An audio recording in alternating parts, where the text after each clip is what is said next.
Oke, Bismillahirrahmanirrahim. Assalamualaikum warahmatullahi wabarakatuh.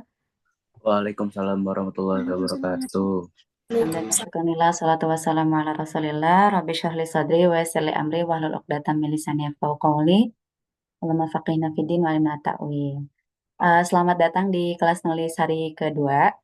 Terima kasih sudah bergabung gitu ya. Meskipun ada teman-teman yang di antara teman-teman ada yang lagi di perjalanan atau mungkin lagi ada kegiatan. Beberapa orang juga izin karena lagi bimbel NF. Kita doain ya, semoga mereka yang sedang berjuang untuk TBK Allah kasih rezeki ini gitu di 2025 ya. Amin. Bentar.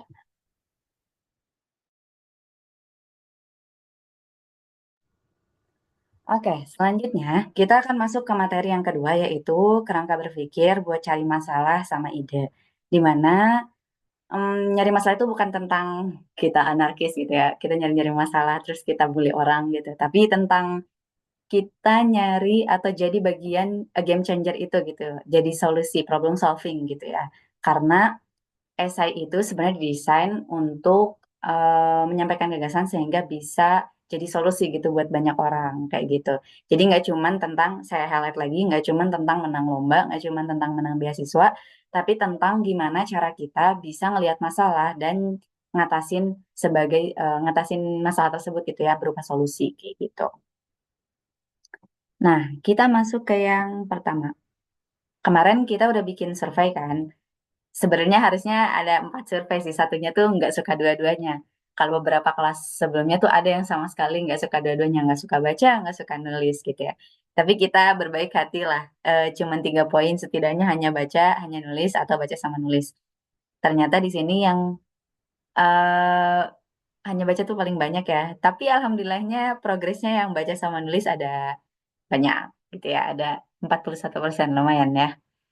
Karena ini jadi salah satu modal berdasarkan materi yang udah kita dengerin gitu ya, kita simak bareng-bareng, kita diskusikan bareng-bareng di sebelumnya, bahwa baca sama nulis itu jadi modal awal banget untuk seorang penulis gitu ya.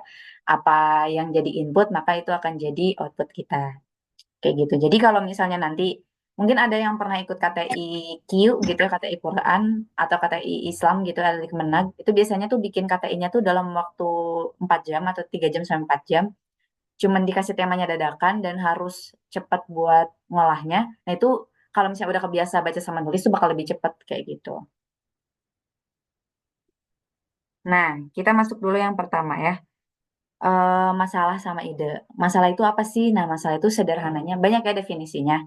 Tapi yang paling utama itu adalah masalah adalah kesenjangan antara ekspektasi sama realitas. Jadi apapun yang nggak sesuai sama ekspektasi itu adalah masalah.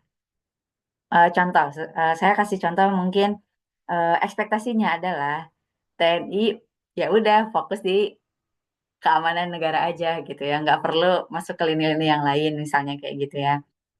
Nah, tapi secara realitanya sekarang sudah disahkan gitu ya, ekspektasi itu gitu. Sudah apa namanya? Si RUU-nya tuh sudah disahkan gitu. Berarti kan otomatis nggak sesuai sama realita. Akhirnya orang-orang pada demo kayak gitu. Atau misalnya sederhananya apalagi ya? Ekspektasi kita terhadap lingkungan tuh bersih gitu. Tapi ternyata masih ada orang yang buang sampah sembarangan kayak gitu realitanya gitu ya. Coba ada yang mau nyebutin lagi nggak contoh masalah tuh apa di kolom chat?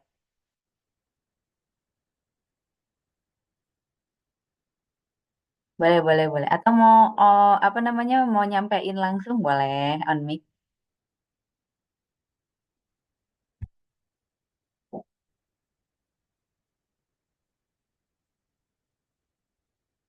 Ada nggak? Ada nggak? Contoh masalah.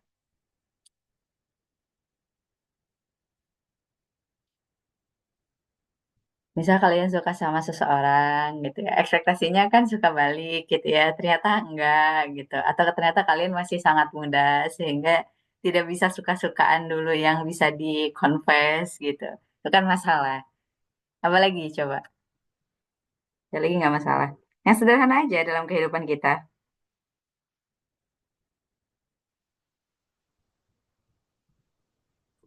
Belum ada yang ngetik nih? Oh, udah ada nih. Masalah itu masuk univ tapi ketolak. Oke. Ada lagi?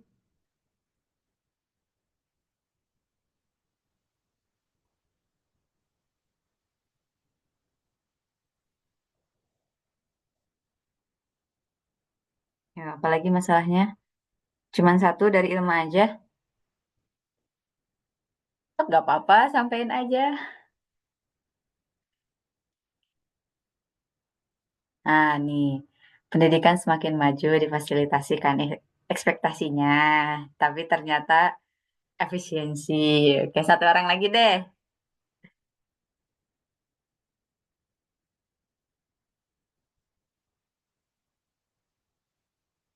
Nah, sip. Beli barang tapi nggak bawa duit. Tapi yang duit yang dibawa kurang. Oke, itu masalah. Betul.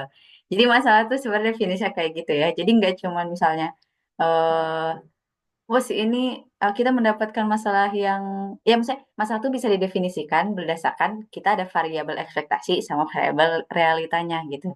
Jadi harus ada dua-duanya baru kita bisa nyimpulkan ini tuh masalah apa enggak. Kayak gitu ya. Oke, thank you yang udah nyampein Ilma, Naila sama Farabi. Terus selanjutnya ada ide. Nah, ide itu adalah rancangan yang tersusun dalam pikiran berupa gagasan atau cita-cita. Jadi rancangannya itu belum terrealisasi sih, tapi kita udah bisa menyampaikan satu hal gitu ya, berupa aksi atau misalnya gagasan dari masalah itu gitu. Nah, kita tuh hal pertama yang harus dilakukan oleh seorang penulis, khususnya di bagian esai atau KTI atau jurnal atau skripsi nanti gitu ya. Kita harus menentukan dulu masalahnya, baru kita tentukan idenya. Jadi masalah sama ide tuh beda, kayak gitu ya. Nah, selanjutnya, kenapa menurut kalian nyari masalah tuh penting? Coba, ada yang mau nyampein? Kenapa masalah itu jadi hal yang penting?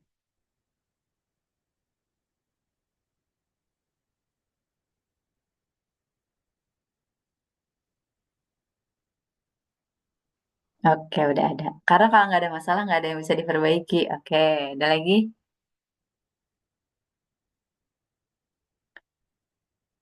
Dari masalah kita bisa nentuin solusi yang tepat, bisa nemuin solusi yang membantu. Kalau nggak ada masalah, ya nggak ada yang bisa dibahas. Oke, ada lagi? Satu lagi deh. Nah, biar nggak sesat di jalan karena masalah, gara-gara masalah kita dapat mengambil pelajaran. Oke, nice, nice, nice. Jadi gini, kenapa masalah itu sangat penting? Karena itu sebenarnya untuk menjaga stabilitas. Masalah di sini bukan masalah yang dibuat-buat ya, tapi sebagai manusia yang sifatnya tuh punya punya sifat atau punya karakteristik yang adaptasi gitu ya. Kalau misalnya nggak ada masalah, kita akan stagnan, kita akan statis, kita nggak ada perubahan, kita nggak ngerasa lebih baik kayak gitu. Karena kan ekspektasi, apalagi manusia, itu akan terus bertambah, bertambah, bertambah kan seiring bertambahnya usia atau bertambahnya waktu gitu. Kalau misalnya kita ngerasa nggak ada masalah atau nggak kenapa-kenapa gitu ya, justru itu harus dipertanyakan karena berarti ada hal yang stagnan atau mungkin yang nggak kelihatan blind spotnya kita yang akhirnya nggak kelihatan kayak gitu. Atau misalnya kita ngelihat nih, misal praktek kecurangan di sekolah misalnya gitu, yang relate sama kita lah gitu. Kalau misalnya kita anggapnya itu bukan masalah, maka ada hal yang salah dalam diri kita sehingga menganggap kecurangan itu hal yang normal. Padahal sebenarnya itu fatal banget dan itu jadi akar atau cikal bakal korupsi kayak gitu contohnya. Kayak misalnya ada orang yang tidak mempermasalahkan korupsi, ah ya udah biasalah nembak nembak SIM misalnya, nembak KTP atau apa gitu. Tapi kan sebenarnya itu masalah, ekspektasinya kan tidak seperti itu karena harusnya gratis misalnya gitu. Tapi karena eh, kita berpikirnya nggak ada masalah, jadi stagnan. Akhirnya ya udah itu praktek akan semakin menjamur, padahal sebenarnya kita bisa menghentikannya kayak gitu. Jadi masalah tuh sebenarnya ini ada pembahasan lebih detail kalau kalian masuk ke perkuliahan, terus masuk ke semester 5 di bagian metodologi penelitian, itu benar-benar ngebahas atau desain penelitian itu benar-benar ngebahas tentang konsep dari masalahnya sendiri. Cuma karena ini masih asas sederhana, jadi saya nggak akan detail banget ngebahasnya kayak gitu ya. Skip, thank you insight-nya. Kita lanjut lagi ini ya. Masalah itu bikin kita menemukan suatu kajian agar bisa jadi solusi. Benar banget apa yang disampaikan sama teman-teman semua. Kalau misalnya tadi, kalau misalnya kita nggak ngeh sama masalahnya, maka itu jadi blind spot sehingga bisa jadi mengakar atau bahkan lebih berat kayak gitu ya. Contohnya misalnya dalam tubuh kita. dalam tubuh kita tuh misalnya kita setiap hari makannya junk food, makannya misalnya hal-hal yang negatif gitu ya, misalnya makan-makan yang ultra processed food dan sering banget dalam jumlah yang banyak gitu ya. Kalau sedikit-sedikit atau sesekali it's okay, tapi ini banyak sering gitu kan. Nah, mungkin kita ngerasa secara fisik ya udah enak-enak aja makan-makan aja gitu, tapi kita nggak tahu nih. Ternyata dalam tubuh kita mengalami banyak penolakan sehingga mungkin ada zat-zat karsinogenik atau zat-zat racun yang jadi tumor atau yang jadi kanker atau yang jadi penyumbat di daerah di aliran darah gitu. Padahal kita nggak nyadar kalau misalnya kita check up aja atau kita nyari tahu aja tubuh kita tuh kondisinya gimana, maka kita bakal jadi aware gitu atau sadar tentang solusinya. Oke, berarti habis ini aku harus stop atau misalnya habis ini makannya sesekali atau mungkin habis ini kita berobat kayak gitu. Jadi masa tuh jadi hal yang sangat penting gitu ya. Makanya biasanya kalau misalnya kalian di makalah atau misalnya di tulisan-tulisan ilmiah suka ada rumusan masalah kayak gitu kan. Nah, rumusan masalah ini adalah dari tema utama yang jadi tema yang diminta sama juri, sama dosen, sama guru, sama judges atau apapun itu pasti bakal ngasih tema. Nah, tema ini kita harus runutkan lagi jadi masalah kayak gitu. Untuk apa? Untuk kita bisa fokus sama solusi yang akan kita tawarkan kayak gitu. Nah, sekarang kita masuk ke menentukan masalah. Gimana sih cara kita nentuin masalah ya? Oke, sip. Nentuin masalah tuh ada dua jenis nih. Yang pertama, bermula dari masalah itu sendiri gitu ya. Jadi ada permasalahan di lingkungan, terus akhirnya kita runutin nih, kira-kira ini masalah ini tuh ke arah mana gitu. Terus, kita kaji nih, kira-kira kenapa bisa kayak gini, kayak gitu. Contohnya misalnya kalau yang bermula dari masalah Pandawara misalnya gitu ya.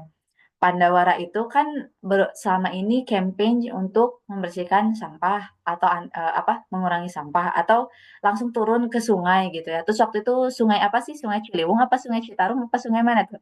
Yang udah dibersihin lama banget gitu ya sama orang-orang sekitar. Tapi sungainya itu gak lama sampahnya banyak lagi gitu. Terus kalau ngelihat komenan-komenan yang ada di Pandawara itu teman-teman bisa lihat banyak orang-orang kita anggap IQ rendah maksudnya gitu ya, nyebutin kalau misalnya itu tugas Pandawara untuk ngebersihin. Kita mah ya udah buang sampah aja kan, gitu kan. Padahal sebenarnya itu tugas sama-sama gitu. Nah, itu kan bermula dari masalah. Kenapa ada orang? Nah, kita mulai dari why. Kenapa ada orang yang mindsetnya tuh kayak gitu gitu? Oh ya udah, ini mah tugasnya ini. Padahal sebenarnya Pandawara tuh berbuat baik, ya udah dia berbuat baik karena panggilan hatinya gitu. Tapi kan tugas kita juga untuk ngedukung atau apa ikut andil dalam campaign itu ya udah minimalnya nggak buang sampah sembarangan misalnya kayak gitu kan. Nah, contohnya kayak gitu gitu. Jadi ada masalah-masalah di sekitar dan akhirnya kita bisa menguraikan itu jadi teori. Misalnya yang pertama, teori kebutuhan misalnya mau diangkat buat menganalisis si orang-orang ini tuh kenapa sih pemikirannya kayak gitu. Atau yang kedua, teori apa misalnya disebut diangkat gitu di esai sehingga nanti bisa kelihatan oh kenapa orang Indonesia beberapa netizen Indonesia tuh ngomongnya kayak gitu. Oh, berarti begini begini begini dan begini misalnya kayak gitu. Atau contohnya kasus Dewi Sandra sama Sandra Dewi gitu ya, yang kemarin korupsi timah suaminya itu yang sampai 273 atau 237 triliun itu apa kan yang itu yang pertama kali triliun-triliun itu. Kan yang bermasalah itu adalah suami dari Sandra Dewi ya. Tapi yang diserang Dewi Sandra kan sih kenapa orang Indonesia bisa kayak gitu? Itu kan dari masalah kayak gitu. Atau kenapa mereka tuh yang di atas-atas tuh bisa korupsi seberat itu? Atau sesederhana di kehidupan kita misalnya kayak gitu. Kenapa autoimun tuh bisa banyak banget gitu? Atau apapun berawal dari kenapa yang memang ada fenomenanya di kehidupan sehari-hari kayak gitu ya. Itu kalau misalnya bermula dari masalah. Terus selanjutnya yang kedua itu ada bermula dari teori. Nah, ini biasanya tuh dilakukan oleh orang-orang yang akademisi. Misalnya orang-orang yang skripsian gitu ya, atau jurnal atau apa. Misal ada teori, apa ya, misalnya kalau dalam pendidikan, misalnya dalam pendidikan, teorinya kalau misalnya anak distimulasi dengan deep learning, misalnya kayak gitu, berarti anak nanti hasil belajarnya akan A, kayak gitu misalnya. Deep learning tuh, jadi pembelajarannya tuh deep banget sampai anak tuh sadar kenapa pentingnya belajar, kenapa belajar ini, dan seterusnya kayak gitu. Itu teorinya ada tuh, misalnya indikatornya di planet itu begini, begini, begini, dan begini gitu kan. Nah, terus hasilnya kayak gimana? Misalnya hasilnya harusnya secara teori A nih yang muncul gitu ya. Nah, si akademisi ini akan membuktikan dari teori tersebut apakah hasilnya benar A atau enggak. Jadi nyari masalah sendiri gitu. Dengan cara ya tadi, dari teori tersebut diturunkan indikatornya atau poin-poin yang mendukung si teori tersebut gitu ya. Baru nanti diuji gitu ya, diuji ke apa namanya? Diuji ke subjek penelitiannya atau misalnya ke siswa atau ke guru gitu ya. Baru nanti jadi hasil dari teori tersebut apakah sesuai atau enggak. Mungkin di sini ada yang kemarin apa diikut sama Kak Alma yang anak kesehatan kelas 11 ya, kelas 11 Putri. Jadi yang satu tuh dikasih media sistem pencernaannya tuh pakai aplikasi, yang satunya lagi enggak gitu ya. Terus nah itu nyari masalah dengan cara oke, kita coba nih kira-kira yang dikasih aplikasi bakal kayak gimana, yang nggak dikasih aplikasi bakal kayak gimana nih hasil belajarnya kayak gitu. Atau kalau teman-teman tahu ada namanya sorry, marshmallow challenge gitulah. Jadi eh, saya lupa nama nama itunya, nama penelitiannya, tapi intinya ada anak usia 3 tahun 4 tahunan lah, masih kecil gitu ya, balita. Balita itu dikasih marshmallow atau sesuatu makanan yang enak di depan matanya dia. Ini kan berdasarkan teori harusnya misalnya secara perkembangan si anak ini bakal kayak gini, kayak gini, kayak gini, misalnya kayak gitu kan. Nah, kira-kira kalau dikasih challenge kayak gitu, anak itu bakal jujur apa enggak nih, gitu ya, bakal amanah apa enggak nih, gitu. Dan ternyata ada anak yang ngambil nih yang nyomot-nyomot, ada yang cuma nyium-nyium doang, ada yang cuma noel-noel doang karena challenge-nya tuh pokoknya dikasih makanan, terus ibunya bilang, ibu ninggalin dulu ya bentar ke kamar mandi gitu, jangan dulu diapa-apain, maksudnya kayak gitu.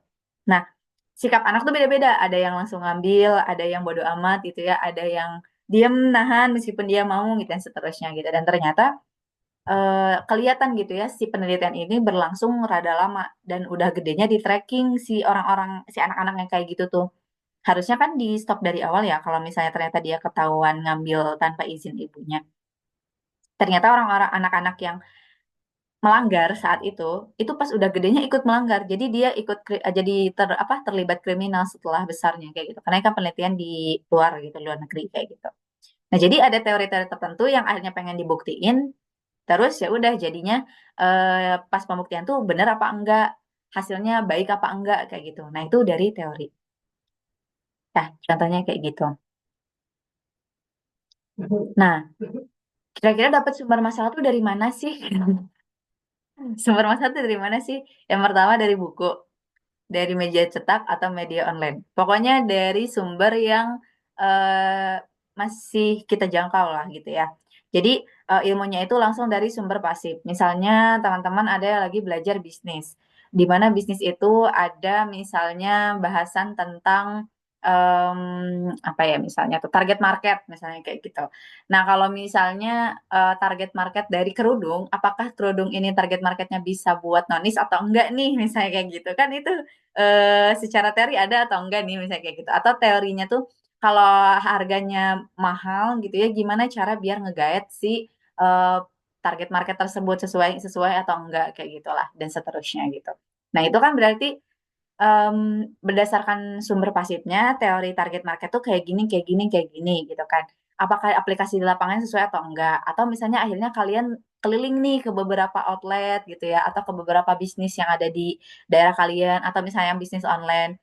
Apakah setiap penjualan itu sesuai atau enggak berdasarkan target marketnya gitu ya. Contoh misalnya ada fenomena yang jualan apa sih candlelier ya? Candlelier yang harganya 3M tapi muncul di FYP-nya orang-orang yang kelas menengah ke bawah gitu kan, apakah itu sesuai atau enggak, itu kan jadi masalah kayak gitu. Jadi orang-orang, wah kayaknya ini saya akan kaya nih dengan muncul FYP kayak gini gitu ya, dan seterusnya gitu. Jadi berawal dari baca buku, nemu hal unik misalnya dari baca buku tersebut dan akhirnya dicek. Misal kalian mau neliti, emang bener ya otak berpikir tuh di bagian depan, karena kan secara teori otak berpikir di bagian depan. Maka terus kalian kerjasama sama orang neuroscience, ditempel lah di situ. Oh ternyata bener nih ada yang nyala nih di bagian depan gitu kan, kayak gitu. Banyak lah kayak gitu-gitu contohnya ya. Itu kalau berdasarkan dari teori. Terus sumber masalah juga bisa dari kuliah, kelas, sama seminar. Kalian ikut kuliah langsung sama ahlinya, atau ikut kelas sama ahlinya, atau ikut seminar gitu ya sama ahlinya.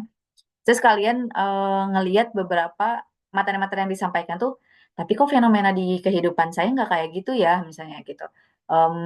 Kalian mencari tahu dan akhirnya memunculkan pertanyaan baru gitu, kok bisa kayak gini, kok bisa kayak gitu ya.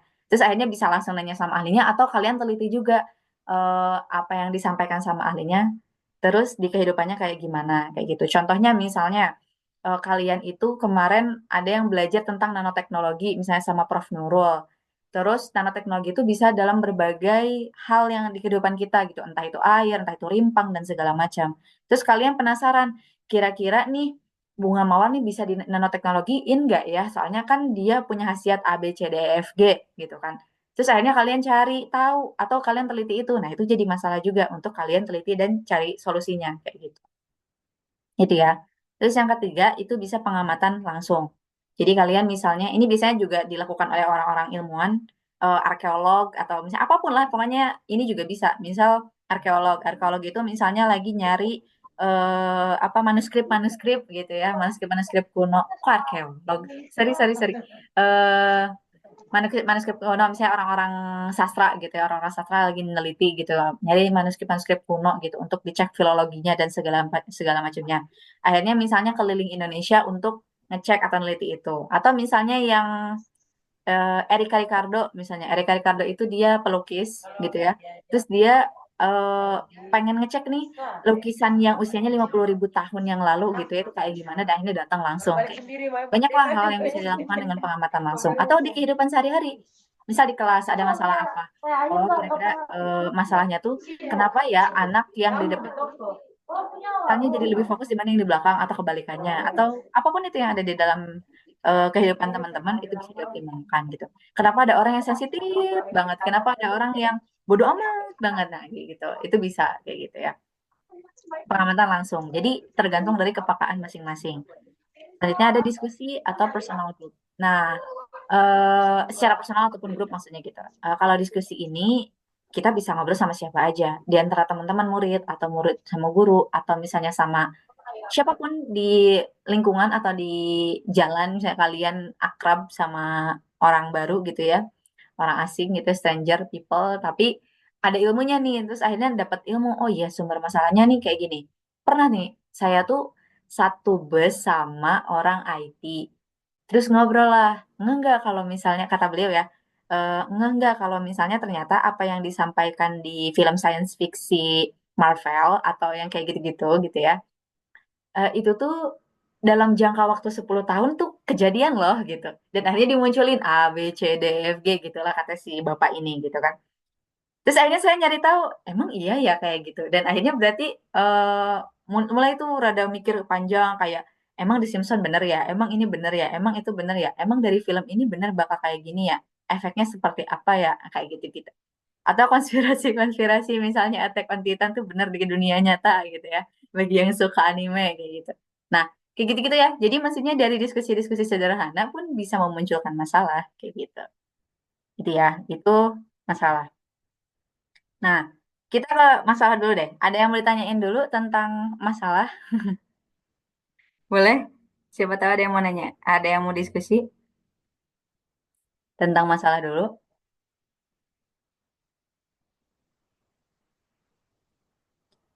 Kalau enggak, bilang enggak.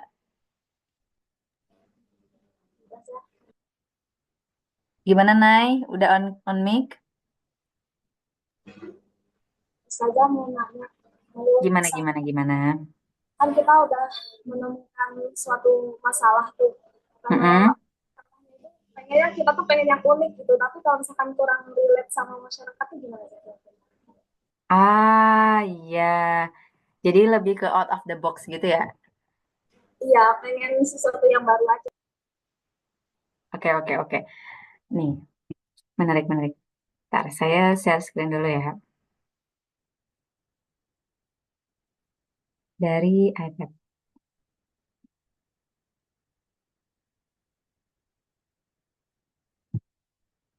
Kayak kelihatan?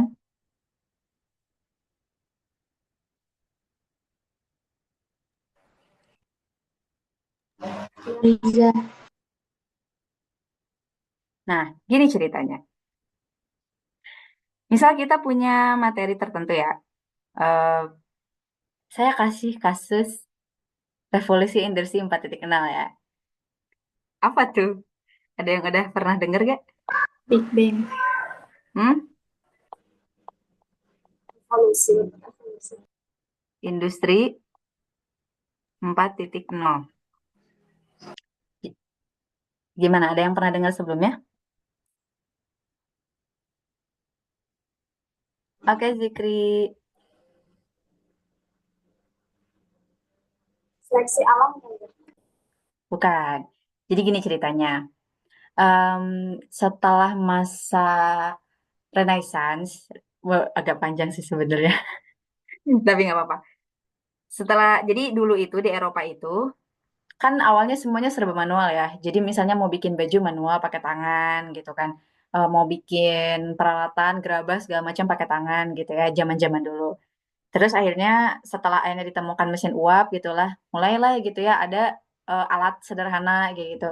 Terus akhirnya lanjut lagi ke revolusi kedua, itu udah mulai ada listrik gitu, ditemukan listrik, maka alatnya udah pakai listrik gitu ya. Terus selanjutnya misalnya yang ketiga itu udah pakai pabrikasi. Jadi maksudnya baju tuh yang awalnya ya udah pakai alat sederhana gitu, pakai setrika uap, jadi setrika biasa, terus nanti misalnya jadi masuk ke pabrik bisa lebih licin gitu ya, lebih gampang gitu. Terus terakhir, nah sekarang itu revolusi industri 4.0, di mana Internet of Things. Jadi udah mulai semua tuh pakai internet. Misalnya pendistribusian baju misalnya. Kalau dulu pas yang pertama gitu sebelum revolusi industri, ya udah berarti orang datang dari suatu kota ke kota lain buat ngejualin bajunya misalnya gitu. Terus kalau ada mesin uap, jadi pakai kendaraannya yang pakai mesin uap gitu ya, pakai kereta misalnya kayak gitu. Terus habis itu naik lagi ke revolusi yang kedua gitu ya. Dia pakai listrik. Nah, mulailah gitu misalnya ada pakai apa ya? Distribusinya mungkin ada yang pakai listrik gitu ya, pakai tokonya ada listrik walau alam gitu misalnya gitu. Pokoknya akhirnya sampai sekarang bisa pakai marketplace gitu ya, karena semuanya pakai Internet of Things gitu kan.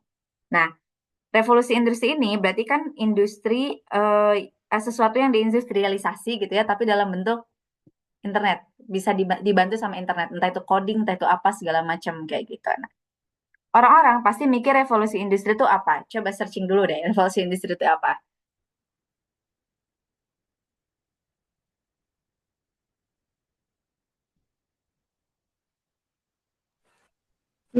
Penggunaan teknologi digital. Ya, sip. Penggunaan. Oh, ini revolusi yang di Inggris ya, Zah? Iya, betul.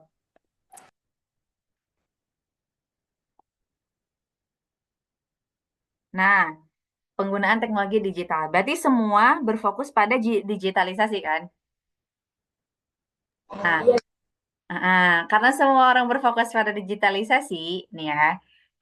Jadi misalnya gini, enggak, tahun 2019 saya bikin esai buat lomba. Lombanya tuh temanya ini revolusi industri 4.0. Orang-orang pasti berfokus pada digitalisasi ya. Mereka berfokus pada misalnya bikin aplikasi. Mereka berfokus pada misalnya apa namanya tuh? Pokoknya digitalisasi lah gitu ya. Jadi misalnya gimana lingkungan itu didigitalisasi, ini didigitalisasi. Pokoknya orang berfokus pada digital aja, all about di digital gitu. Tapi kita gitu ya, satu tim 2019 itu, kita berfokus pada gini. Kalau semua orang berfokus, pasti kan secara commonly-nya gitu ya, secara umum tuh orang-orang pasti bakal pilihnya ke digitalisasi kan. Nah, tapi digital ini kan dipengaruhi oleh siapa? Atau diurusnya sama siapa? Sama human kan, sama manusia kan. Kita sampai baca bukunya Klaus Schwab langsung gitu ya, yang apa namanya, yang ngebahas tentang revolusi industri ini gitu ya, Klaus Schwab. Di sini ada orang yang berperan di sini. Meskipun digitalisasi, kalau misalnya nggak ada orangnya, nggak akan terjadi gitu digitalnya gitu. Akhirnya kita out of the box-nya adalah berfokus pada digitalisasi ini. Dalam hal ini kita runutin lagi nih. Di Indonesia kayak gimana? Orang-orangnya siap nggak sama digital ini gitu. Sedangkan kondisinya dulu tuh 2019 belum hype mental health, belum belum belum hype mental health kayak gitu ya. Belum hype mental health. Jadi apakah si orang Indonesia ini sanggup sama digitalisasi atau enggak? Kayak gitu. Akhirnya muncullah kesimpulan, oke, berarti kita berfokus pada kualitas SDM-nya. Ya, oke, kualitasnya. Nah, kualitas di SDM-nya. Kenapa fokus ke situ? Karena kalau misalnya SDM-nya tidak berkualitas, maka digitalisasi itu tidak bisa terjadi. Karena poin utamanya tetap di manusia. Nah, jadilah juara. Kenapa? Karena kita out of the box gitu. Orang-orang berfokus pada digitalisasi, kita berfokus pada diri sebagai manusia gitu. Gimana ini nanti penerapannya? Emang bisa kalau digitalisasi tanpa kualitas manusia yang bagus kayak gitu. Itu masalah ya.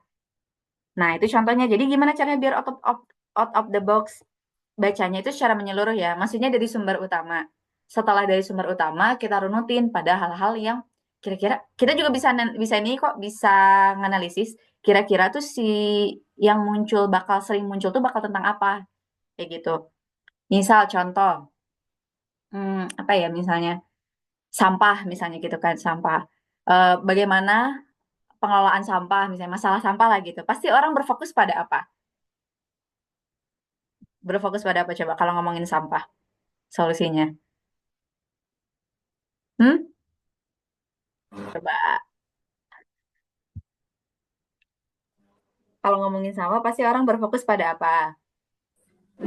Lingkungan atau enggak si orangnya ini pasti. Oke, di lingkungannya gitu ya. Terus apa lagi? Daur ulang. Daur ulang. Oke. Kira-kira kan itu secara umum kan orang pasti berpikir ke situ ya, ke lingkungan, ke daur ulang gitu ya. Tapi ada yang berpikir hal yang out of the box ya, kira-kira dari situ. Yang mungkin nggak kepikiran sebelumnya. Pembuangannya, penyakitnya, itu udah pasti. Coba ada nggak yang out of the box kira-kira? Kalau misalnya mengatasi masalah sampah di Indonesia gitu, misalnya kayak gitu. Bikin alat udah pasti. Gitu. Jadi Coba apa peluang kira-kira bisnis ya? gak? Kenapa? Jadi peluang bisnis. Nah, gimana tuh? Coba.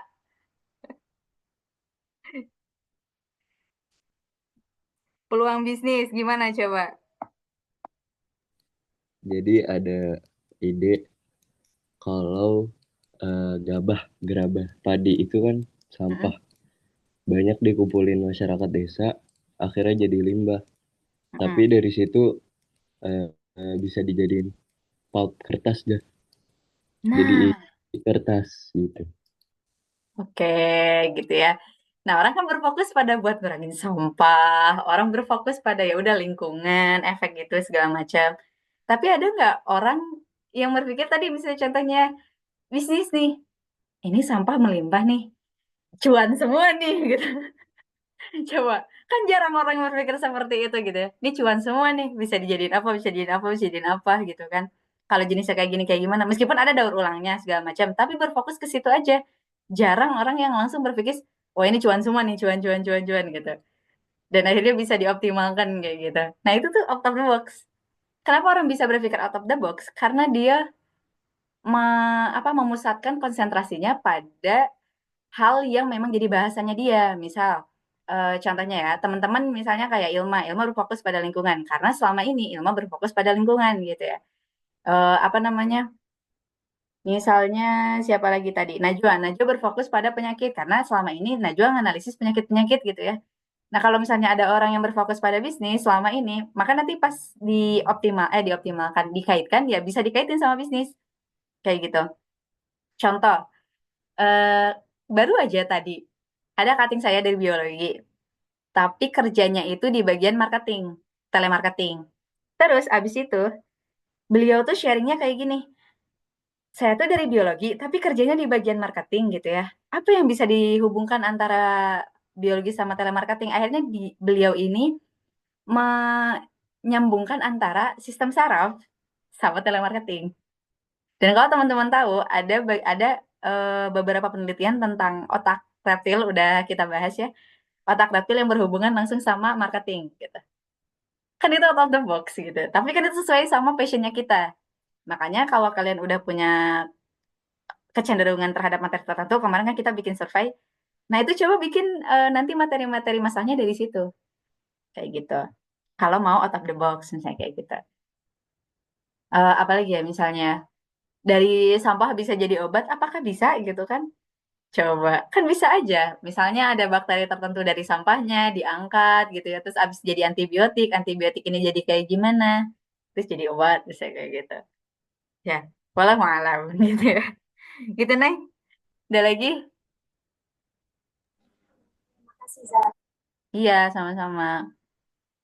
Oke, ada lagi? Cukup ya. Oke, kita coba. Nah, ini nih. Kita masuk ke apa namanya prakteknya dulu. Boleh disiapin alat tulisnya dalam bentuk apapun. Chat, WA juga nggak apa-apa. Tugas kalian adalah, saya akan kasih beberapa topik.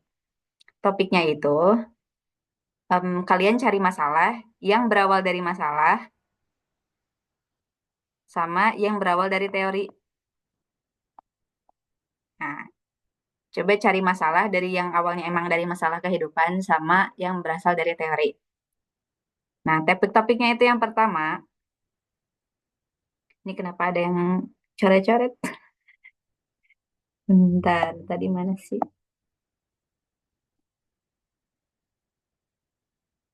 Nah, yang pertama, apa ya? Ada yang mau ngasih ide? Tadi lah sampah misalnya. Sampah. Oke, yang kedua, apa ya? Ada yang mau ngasih ide nggak? Ada yang mau ngasih ide nggak? Ini Zah, aku suka ganjel sama sekarang film-film Indonesia tuh suka ada unsur-unsur yang gak pantas. Apa tuh Zah ngomongnya gimana? Gimana gimana? Ulang ulang ulang ulang. Tahu kan Zah, sekarang tuh film-film Indonesia tuh menurutku udah agak bermasalah karena udah dimasukin unsur-unsur yang gak pantas itu. Apa tuh Zah bahasanya? Oke, bahasanya apa ya? Perfilman Indonesia aja deh, Oh boleh ya, boleh. gitu aja ya. Kualitas perfilman. Gimana?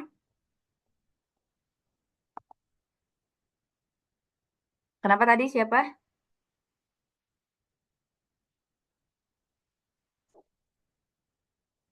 Jangan sepotong-sepotong, nggak apa-apa. Ada lagi tiga misalnya.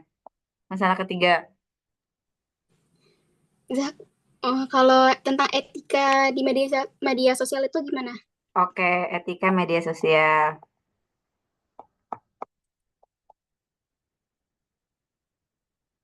Sama yang keempat, ekonominya di bagian apa tuh, Faiha?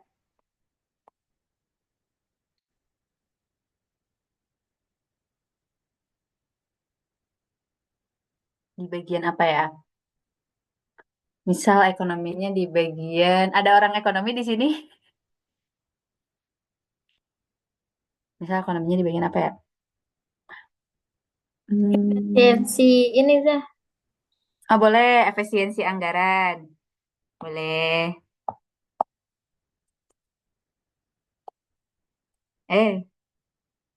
Efisiensi. Ini Tera ada nge-like. Efisiensi anggaran. Oke, pilih satu masalah di antara empat tema ini. Oke. Terus kalian bikin yang berdasarkan teori sama yang berdasarkan masalah. Bikin masalah dari situ. 5 menit cukup ya.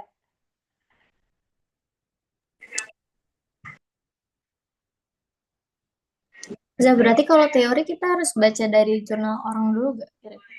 Yang sederhana aja dulu. Nggak apa-apa. Ya, 5 menit doang soalnya waktunya.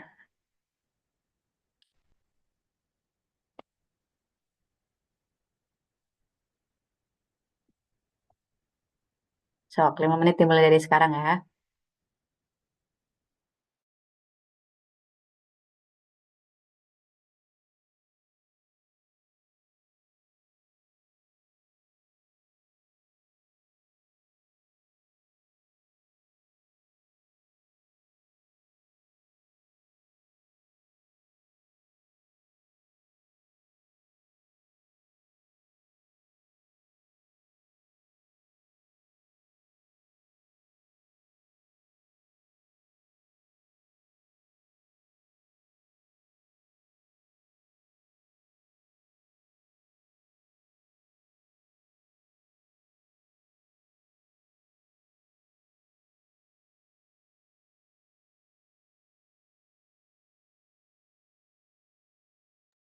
Tambah temanya.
Nah, temanya ditambah jadi 7 ya. Pilih salah satu aja.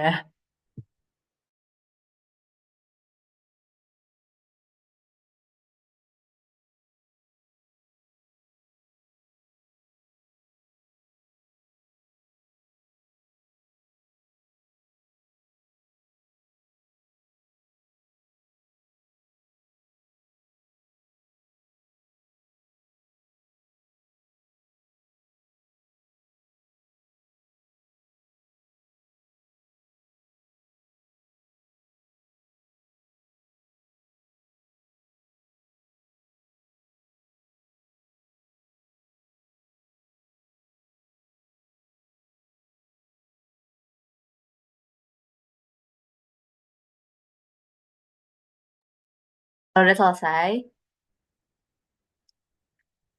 bisa dikirim lewat direct message ya, yang ada di kolom chat. Atau umum juga nggak apa-apa. Kirim di kolom chat pokoknya. 2 menit lagi. Sederhana aja dulu. Gak apa-apa.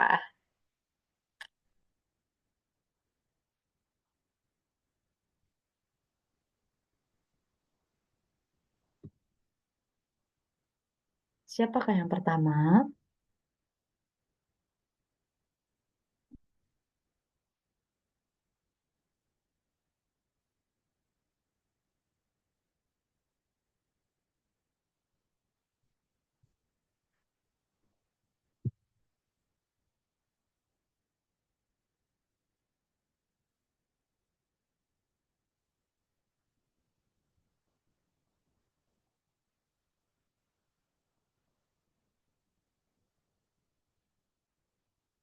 Ayo, silakan dikirim.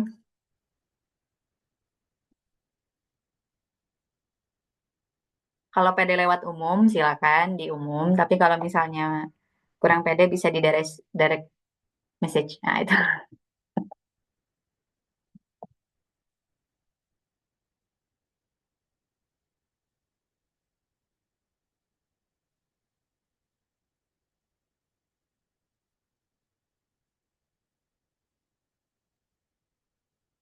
Oke, sudah ada.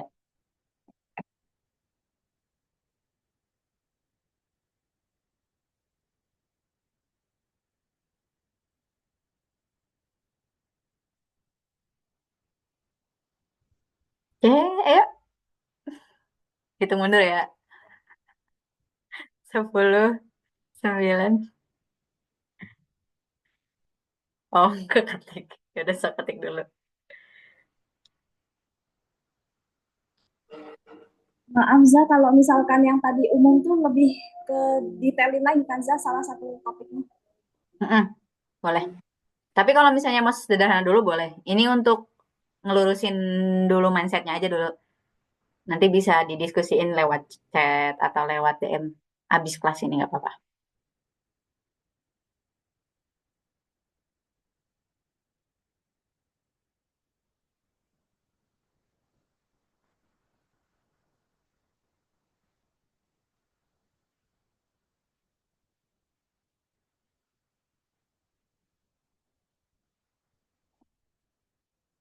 Oke, kita pilih salah satu dulu ya buat dibahas. Ada menarik nih, etika di media sosial ya. Em, Kalau dari masalah, dia ambilnya ada banyak orang yang ber-IQ rendah tanpa pemahaman yang akurat, terus dia nyebarin informasi tanpa verifikasi sehingga menimbulkan hoax. Jadi orang ber-IQ rendah, astagfirullahaladzim, apa namanya, nge-share gitu, nge-share tanpa verifikasi dulu, akhirnya jadi hoax gitu kan. Tapi kalau misalnya mau ngambil dari berdasarkan teori, contohnya itu ada teori spiral kebisuan. Jadi nggak mesti masalah sehari-hari sama teori ini tuh contohnya nggak mesti sinkron banget sih. Pokoknya nanti dari tema besar ini, yang misalnya kalau kalau saya minta kalian ngambil dari masalah itu mau apa, kalau mau ngambil dari teori itu apa gitu. Jadi nggak mesti sama gitu. Nah ini benar nih yang kedua teori. Ada teori namanya teori spiral kebisuan. Jadi orang itu takut ngutarain pendapat kalau pendapatnya itu bertentangan sama mayoritas karena takut dibully. Iya, betul. Kayak contohnya misalnya saat itu saya ada banyak eh, fenomena mokel, kan masih banyak orang yang ngebela gitu ya, atau LGBT gitu ya. Padahal sebenarnya ya kita tahu gitu ya itu teh buruk gitu. Nah, jadi kan bahaya gitu ya. Em, Tuh contohnya ya. Jadi ada yang berdasarkan teori sama ada yang berdasarkan masalahnya, tergantung dari masalahnya apa gitu ya. Atau misalnya nih, kesehatan mental pada remaja katanya. Dari masalahnya banyak orang yang takut sama NPD. Oh, ada banyak orang NPD gitu. Terus kalau berdasarkan teori dari WHO ada ciri-ciri orang yang memiliki kesehatan mental yang baik. Oke, good, good, good. Gitu ya. Bisa, bisa. Jadi misalnya kalian ngambil indikator WHO nih, WHO itu nyebutin kesehatan mental itu orang yang mentalnya sehat ada yang 1, 2, 3, 4, 5 dan seterusnya. Terus dicek misalnya ke teman-teman kira-kira sesuai apa enggak gitu ya. Bisa, bisa, bisa, bisa. Oke, ada lagi nih efisiensi anggaran nih satu lagi lah ya. eh oh, ada yang secara masalahnya itu ngambil alokasi dana pemerintahnya itu karena ada program baru, terus pemerintahnya belum siap. Oke, kalau berdasarkan teori permintaan melebihi penawaran. Oke, bisa, bisa, bisa. Atau bisa nih bener berasal dari trade opini. Itu kan berdasarkan dari diskusi berarti kan. Kalau misalnya efisiensi anggaran, rasionalisasinya penurunan pendapatan nasional. Bisa, bisa, bisa, bisa. Jadi ada perluasan masalah efisiensi anggaran. Bisa, kayak gitu. Sip, oke, udah bisa rada kebayang ya. Yang belum selesai nanti bolehlah PC saya gitu setelah ini. Oke, oke, oke. Oh, ada yang berdasarkan hadis nih. Pembagian hadis berdasarkan kualitas. Masuknya ke medsos atau apa nih? Bisa, bisa, bisa. Kalau misalnya tema yang diangkat berdasarkan hadis sahih atau dhaif berdasarkan masing-masing hadis. Kan ada maudhu, matruk, dan segala macam itu tergolong apa? Bisa. Itu berarti berdasarkan teori kan? Oke. Cukup, cukup. Mantap. Alhamdulillah. Kumaha sih cara ngeluarin deh? Oh, ini. Ya, secara masalah ya. Nah, kita lanjut ke selanjutnya. Kalau kita nentuin masalah gitu ya, kalau masalah itu ada yang berdasarkan masalah itu sendiri atau ada yang berdasarkan teori, maka kita lanjut ke kerangka berpikir. Jadi udah ada masalah nih. Nanti kita turunkan ke kerangka berpikir. Nah, kerangka berpikir ini sebenarnya, tapi BTW ya, kalian ikut kelas ini tuh jadi kalian ikut kelas Medlit semester 5 kuliah. Nggak apa-apa ya. Jadi nanti pas kalian kuliah udah bisa. Nah, kerangka berpikir ini outline gitu ya istilahnya, outline. Jadi kayak bayangannya tuh kayak daftar isi tapi di awal gitu. Kayak memang daftar isi di awal. Kan biasanya daftar isi dibikin setelah semua tulisan kebikin. Nah, kalau ini tuh daftar isi tapi di awal. Misal kayak tadi, masalah yang mau kita angkatnya itu medsos misalnya kayak gitu tadi kan. Nah, medsos ini permasalahan yang mau diangkat misalnya tentang teori tadi spiral, spiral non tadi pokok. Spiral mana tadi? Nah, spiral kebisuan. Misalnya mau angkat teori spiral kebisuan gitu ya. Berarti nanti akan diturunin kira-kira pendahuluannya mau ngebahas apa, terus isinya mau tentang apa atau gagasannya tentang apa, baru nanti misalnya penutupnya seperti apa, sarannya seperti apa, gitu ya. Jadi akan masuk ke kerangka berpikir. Nah, kerangka berpikir itu sebenarnya poin-poin yang mau yang jadi pakem gitu ya, yang dapat pakem kita dalam kepenulisan gitu ya. Jadi kalau misalnya kita udah punya kerangka berpikir, step-stepnya tahu gitu ya, maka nanti di hasil tulisan kita itu nggak akan ngalor ngidul. Ini juga meminimalisir sifatnya tuh apa? Kebuntuan gitu ya, kebuntuan atau stuck gitu dalam penulisan gitu. Kalau misalnya dari awal kita udah punya kerangka berpikir, karena udah tahu nih habis bahas ini bakal bahas apa dan seterusnya kayak gitu. Nah, step by stepnya itu yang pertama nentuin variabel dulu. Misal tadi ya, apa namanya itu contohnya tuh kesehatan mental pada remaja misal kayak gitu kan. Berarti kan variabel utama yang paling besarnya itu adalah kesehatan mental gitu ya. Di mana kesehatan mental ini, bisa dicari dari sini nggak? Nggak bisa. Coba dibahas dulu, semoga kebayang ya. Di mana kesehatan mental ini, misalnya kalian mau berfokus ke bagian mana nih? Nah, variabel itu fokus yang mau dibahas sama kalian. Misal variabelnya tadi misalnya fenomena NPD misalnya mau dibahas gitu kan, atau fenomena gaslighting misalnya gitu kan, atau misalnya kalian mau ngebahas tentang orang-orang yang di Korea misalnya gitu ya, atau harakiri misalnya gitu kan, dan seterusnya kayak gitu. Jadi kalian harus menentukan si materinya atau variabelnya tuh yang mau dibahas apa gitu.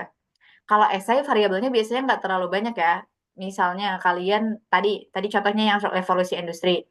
Revolusi industri itu misalnya berfokusnya pada variabel detailnya adalah kesehatan mental dari si apa namanya pekerjanya misalnya gitu, atau si orang Indonesianya siap apa enggak gitu kan. Nah, baru kita analisis nanti gitu ya dengan cara ngumpulin referensi-referensi. Jadi kalau udah ada referensi-referensi, oh tahu nih revolusi industri apa. Jadi yang pertama harus kita lakuin adalah kita tahu dulu teorinya apa, indikatornya apa.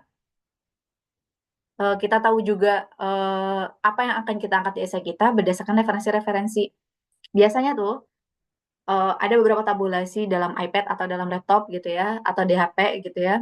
Misalnya ngebahas tentang tadi kesehatan mental. Versi WHO gini, versi misalnya Kemenkes gini, versi psikolog kayak gini, gitu, psikiater kayak gini, gitu kan.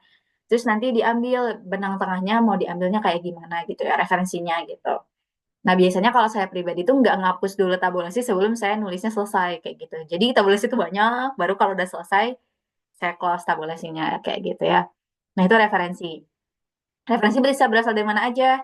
Bisa dari media cetak, media buku gitu ya. Bisa dari kuliah atau artikel. Kalau esai masih bisa ya, pakai berita-berita kayak gitu masih bisa gitu. Kayak misalnya kalian ngambil dari Halodoc, ngambil dari misalnya apa lagi, Kumparan dan segala macam, itu masih bisa ya. Tapi kalau misalnya udah masuk ke KTI jurnal dan segala macam, itu dipilah bener-bener nggak bisa semuanya bisa masuk kayak gitu. Baru mendeskripsikan teori.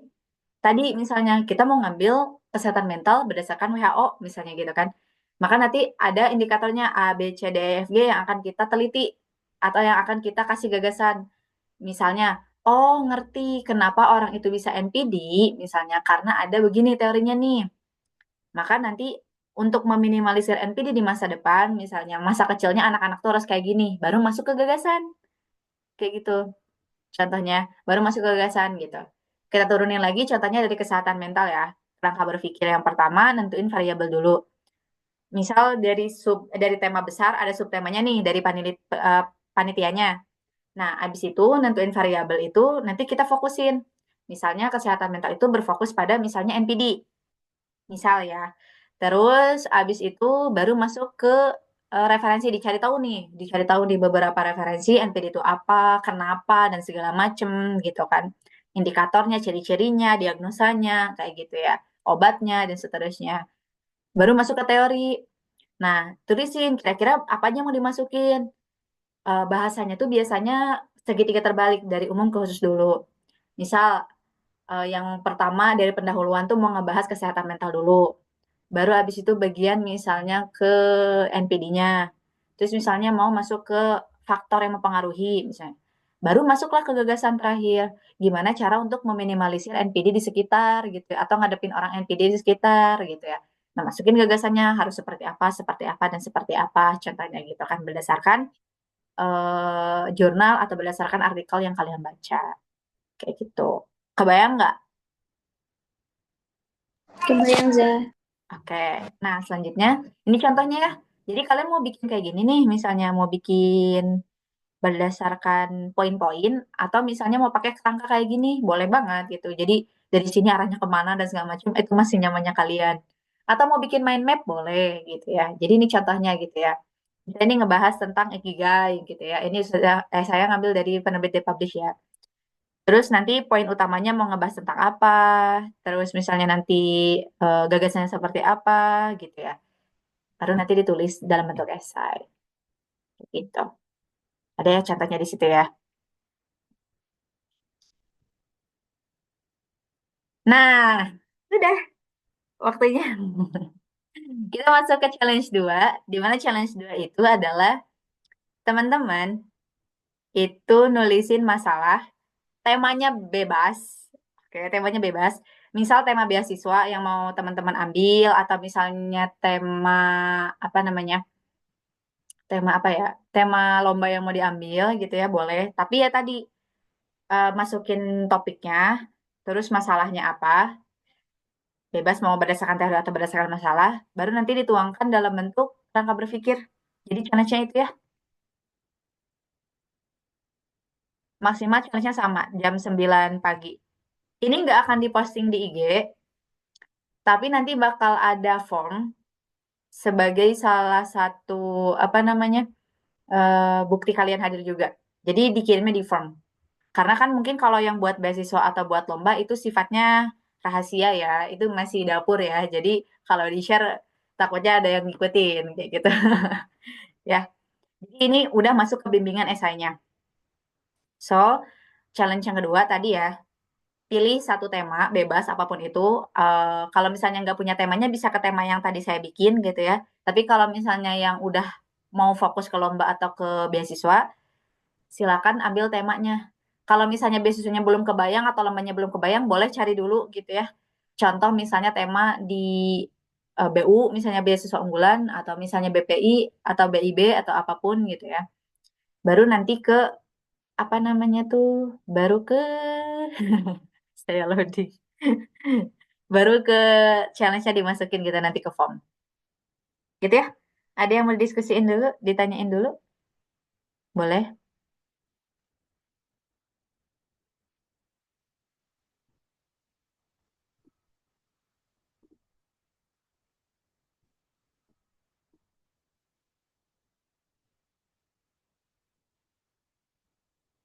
Ada tidak? Ada sih, Gimana-gimana? tidak ada sih. Oh, nggak ada. Yang lain, kalau udah bilang cukup, cukup di kolom chat ya.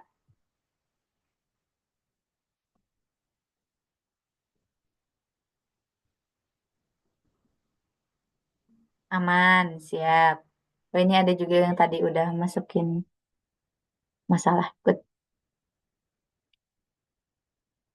Sama satu orang yang bilang aman, ah ini mah kumaha ini teh. Cukup Zah. Oke, sip. Tugasnya itu adalah, bisa dicatat gak sih? Ah, bisa di sini. Pertama, cari tema.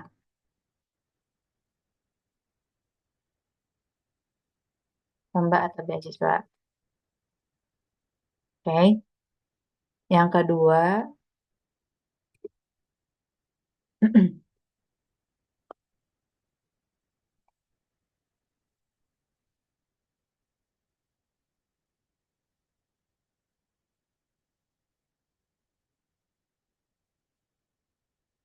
yang ketiga,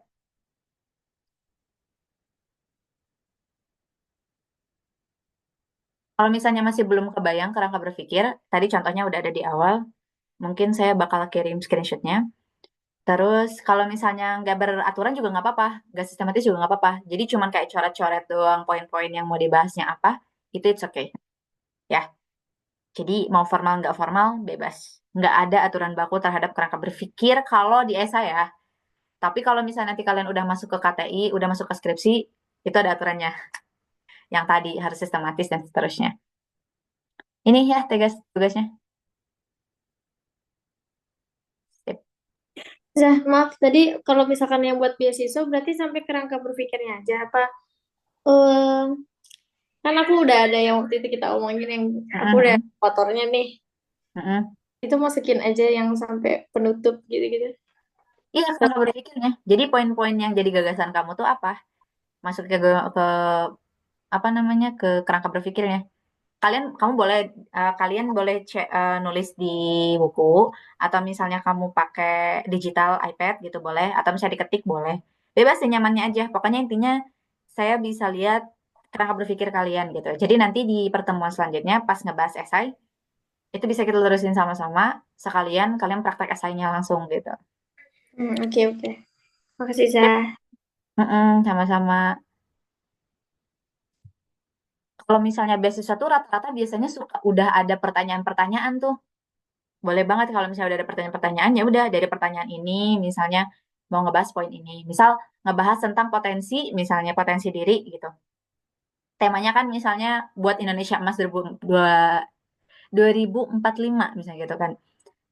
Ada misalnya subnya tuh atau pertanyaan dari yang beasiswa biasanya ada potensi yang dimiliki gitu ya.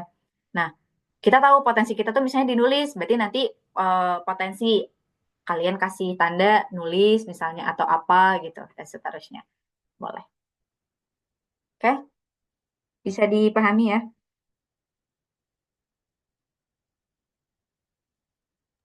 Ih, Sip, kalau udah cukup, semoga lo mudahkan. Nggak kelihatan ya ini ya. Ya udahlah. Itu mungkin pertemuan kita. Pas ya, 1 jam. Alhamdulillah. Semoga bisa dipahami seperti biasa sebelum kita tutup. Kita dokumentasi dulu. Boleh open kamera. Yang perempuan pakai kerudung dulu. Yang rapi. Yang cantik.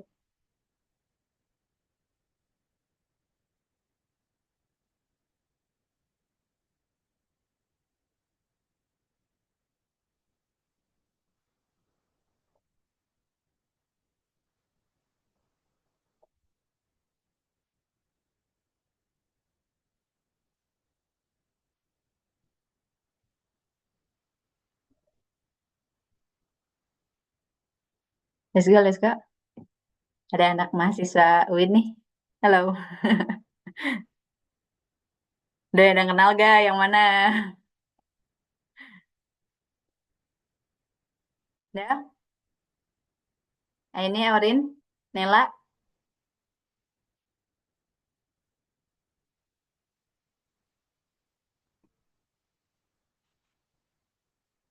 Oke, sip. Ya udah. Oke deh, kita screenshot ya. Ya, bergaya dengan cantik. Benerin dulu sayang. Siap. 1, 2, 3. Lagi. 1, 2, 3. Oke, sip. Thank you for your kind attention. Jangan lupa challenge-nya dikerjain. Semoga lo mudahin. Pokoknya udah apa-apa, kendala atau apapun kabarin aja. Semoga abis ini bisa langsung bikin esai dan juara atau lolos di beasiswanya. Thank you guys. Kita baca hamdalah sama-sama. Alhamdulillahirabbil Dan doa kafaratul majelis. Subhanallah.